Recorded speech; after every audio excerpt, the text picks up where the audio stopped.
Doctor বেজবৰুৱাটোৰ journey আমাৰ 2 বছৰ লাগিলে এখন চিনেমা কৰোঁতে। এতিয়া আল্টিমেটলি গৈ 3 ফেব্ৰুৱাৰীত চিনেমাখন ৰিলিজ হ'ব। আৰু এই চিনেমাখন বনোৱাৰ আঁৰত থকা মেইন আইডিয়াটো হৈছে যেনেকৈ আজি বাহিৰৰ চিনেমা আমাৰ অসমীয়া মানুহে ইমান ভালকৈ জানে, বাহিৰৰ ইণ্ডাষ্ট্ৰীৰ চিনেমা, ৰিজনেল চিনেমাৰ কথা কৈ আছোঁ মই। তো তেওঁলোকে যেনেকৈ বাহিৰৰ চিনেমাৰ কথা ইমান ভালকৈ জানে, ইয়াত আমাৰ চিনেমাৰ কথা বাহিৰৰ মানুহে ইমান কিয় নাজানে। আজিকালি হেণ্ডফুল এখন দুখন যিকেইখন আমাৰ অস্কাৰলৈ গৈছে, ৰীমা দাস বাইদেউৰ চিনেমা বা জাহ্নু বৰুৱা ছাৰৰ চিনেমা, তেওঁলোকৰ চিনেমা কেইখনৰ কথা জানে, কিন্তু তাৰ বাহিৰেও কমাৰ্চিয়েল এংগলত আমাৰ অসমত বহুত চিনেমা নিৰ্মাণ হয় যাৰ কথা তেওঁলোকে নাজানে।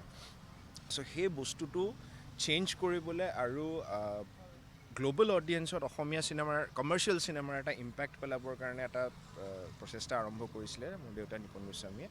আৰু আজি এইটোৰ শেষ পৰ্যায় ডক্টৰ বেজবৰুৱাটো। এক্সাইটেডটো সাংঘাতিকেই হৈ আছোঁ আৰু মানুহৰ সঁহাৰি মৰম যিমানখিনি পাইছোঁ আমাৰ প্ৰমোচনেল টুৰত খুবেই ভাল লাগিছে। আজি বঙাইগাঁও আহি পেলাই আমাৰ যথেষ্ট ভাল লাগিলে। এতিয়া আমাৰ প্ৰমোচনেল জাৰ্ণি আৰু অব্যাহত থাকিব আৰু কেইদিনমানৰ সময় অকল বাছ। বাকী আমাৰ টীমটো যিহেতু অলপমান ডাঙৰ হয়, আমি জেগাই জেগাই বেলেগ বেলেগকৈ প্ৰমোশ্যন কৰি আছোঁ। কিংকিনি আৰু মই ইয়াত আছোঁ, জুবিন দাই য'তে শ্ব' কৰি আছে, জুবিন দাই পাৰফৰ্ম কৰি আছে। বাকী কাষ্টৰ মানুহ কেতিয়াবা আমাৰ লগত জইন হয়। বাকী আদিল দা আহিছিলে মাজতে, তেওঁ প্ৰমোশ্যন কৰি গ'ল। এতিয়া মাথো আমি 3 তাৰিখলৈ ৰৈ আছোঁ আৰু চিনেমাখন আগবঢ়াই দিবলৈ মানুহলৈ, আৰু তাৰপিছত তাৰ ৰেছপন্সটো চাবলৈ ৰৈ আছোঁ। আদিল হুছেইনক বহুত টাইমলৈকে ৰিজনেল মুভিত দেখা নাই, বহুত টাইম পিছত চালোঁ, কি ৰূপত আদিল দাই বেচিকেলি আৰ্ট চিনেমা যিটো কয়, আৰ্ট ছবি কৰিছে। এইখন প্ৰথম অসমীয়া কমাৰ্চিয়েল ছবি আদিল দাৰ, কাৰণ আদিল দা বেচিকেলি ব্যস্ত থাকে। কিন্তু মোৰ আটাইতকৈ ভাল লাগিছে আমাৰ প্ৰযোজক সঞ্জীৱ নাৰায়ণে দেউতা নিপন গোস্বামী থাকোঁতেই লগে লগে ফোন কৰিলে, কাৰণ দেউতাই কৈছে মই ডক্টৰ বেজবৰুৱাটো কৰিম, কিন্তু এটা চৰ্ত হৈছে ব্ৰজেন বৰুৱাদেৱে কৰা যিটো ডক্টৰ বেজবৰুৱা আইকনিক চৰিত্ৰটো আদিল হুছেইনে কৰাটো বিচাৰিছোঁ। তেতিয়া লগে লগে চিকুদাই সঞ্জীৱ নাৰায়ণে ফোন কৰিলে আৰু আদিল দাই কৈছে ডক্টৰ বেজবৰুৱাৰ চৰিত্ৰ আৰু তাতে নিপন দাৰ ডাইৰেকশ্যন ডেফিনেটলি কৰিম। আৰু আমাক আদিল দাই কেনেকৈ ছাপৰ্ট কৰিছিলে, কাৰণ আদিল দাৰ সেইটো সময়ত বেল বটম ছবিখনৰ অক্ষয় কুমাৰৰ লগত সেইখনৰ শ্বুটিং চলি আছিলে, আমাক তাৰ মাজতো ডেটছ মিলাই দিছে। আৰু সঁচাকৈ ডক্টৰ বেজবৰুৱা যিটো আইকনিক চৰিত্ৰ, সেই চৰিত্ৰটো মই ছবিখনত আছোঁ বুলি কোৱা নাই, আদিল হুছেইনে ফুল জাষ্টিছ কৰিছে ছবিখনত। আৰু খুব ভাল পাব আপোনালোকে আদিল হুছেইনক ডক্টৰ বেজবৰুৱাৰ ৰূপত চাই। 3 তাৰিখে ৰিলিজ হৈ আছে, আৰু 3 তাৰিখে অকল অসমতেই নহয়, ভাৰতৰ বিভিন্ন জেগাত, ধৰক বম্বে, দিল্লী, হায়দৰাবাদ, সেনেকুৱা কিছুমান জেগাতো আমাৰ ৰিলিজ কৰা হ'ব। আৰু কিছুমান এব্ৰডৰ পৰাও ৰিকুৱেষ্ট আহিছে যে তেওঁলোককো স্ক্ৰিনিঙৰ কাৰণে লাগে, তো থিয়েটাৰ ৰানটোৰ পিছত সেইখিনিৰ কাৰণেও ব্যৱস্থা কৰা হ'ব। আৰু যিখিনি জেগাত চিনেমা হল নাই, আমাৰ প্ৰডিউচাৰ্ছে এটা সিদ্ধান্ত লৈছে যে তেওঁলোকে মিনিমাম 20 জন মানুহৰ যদি গ্ৰুপ এটা বনায় আৰু প্ৰাগ চেনেলৰ লোকেল কৰিস্পণ্ডেঞ্চক ৰিচ আউট কৰে, তেতিয়াহ'লে এখন বাছ অৰ্গেনাইজ কৰি দিয়া হ'ব বিনামূলীয়া, যাতে তেওঁলোকক ওচৰৰ চিনেমা হলটোলৈ লৈ যাব পাৰে। তেওঁলোকে চিনেমাখন চাই পেলাই আকৌ একেটা জেগাতে আহি পেলাই ড্ৰপ কৰিব। কাৰণ আমাৰ মেইন উদ্দেশ্যটোৱে হৈছে যে অসমীয়া চিনেমা মানুহে চাব লাগে আৰু হলত আহি পেলাই চাব লাগে।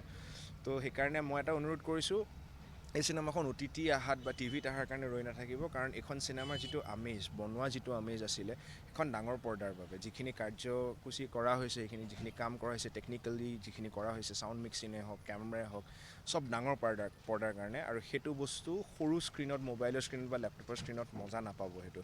চ' চিনেমা হললৈ আহক, 3 তাৰিখৰ পৰা ডক্টৰ বেজবৰুৱাটো আহি আছে, আহক, উপভোগ কৰক, আৰু আমাক আপোনালোকৰ ফিডবেকটো দিয়ক, কাৰণ সেই ফিডবেকটোৰ ভিত্তিতে আমি আৰু ফিউচাৰ প্ৰজেক্টছ কৰি যাবলৈ আমি সাহস পাম।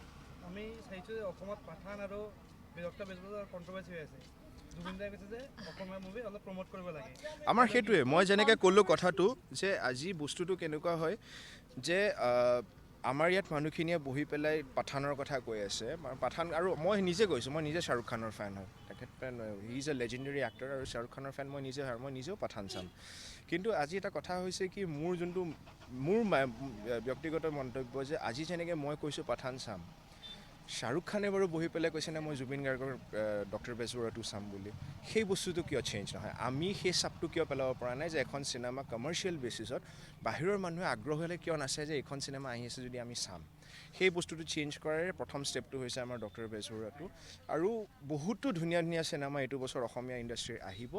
আৰু চিনেমাক লৈ পেলাই কণ্ট্ৰভাৰ্চি কৰাটো কোনো হেৰি নহয়। ধৰক চিনেমা হৈছে as a form of art, আৰু আৰ্টক লৈ কেতিয়াও কণ্ট্ৰভাৰ্চি যিকোনো ধৰণৰ ৰিজনেল কমিউনেল কণ্ট্ৰভাৰ্চি কৰাটো আমি কেতিয়াও এইটো ছাপোৰ্ট নকৰোঁ। কাৰণ আৰ্ট ফৰ্মটো হৈছে মানুহক এণ্টাৰটেইনমেণ্ট দিয়াৰ বাবে আপোনালোকে দিনটো ভাগৰি জুগৰি কাম কৰি আহি পেলাই যদি ফেমিলিৰ লগত বহি এখন চিনেমাত হাঁহিব পাৰে কান্দিব পাৰে ইম'চনেলি এটাচ হ'ব পাৰে সেইটোৱে আমাৰ মেইন উদ্দেশ্য তো কণ্ট্ৰভাৰ্চিৰ একো কথা নাই আপোনালোকে পাঠানো চাওক আৰু ডেফিনেটলি আপোনালোকে ডক্টৰ বেজবৰুৱা 2 চাওক আমাৰ মেইন উদ্দেশ্যটো আমি সেইটোৱে কৈছোঁ যে আমাৰ ইণ্ডাষ্ট্ৰিটো ৰিজনেল মেপত as a commercially successful industry আমি এষ্টাব্লিছ কৰিব খুজিছোঁ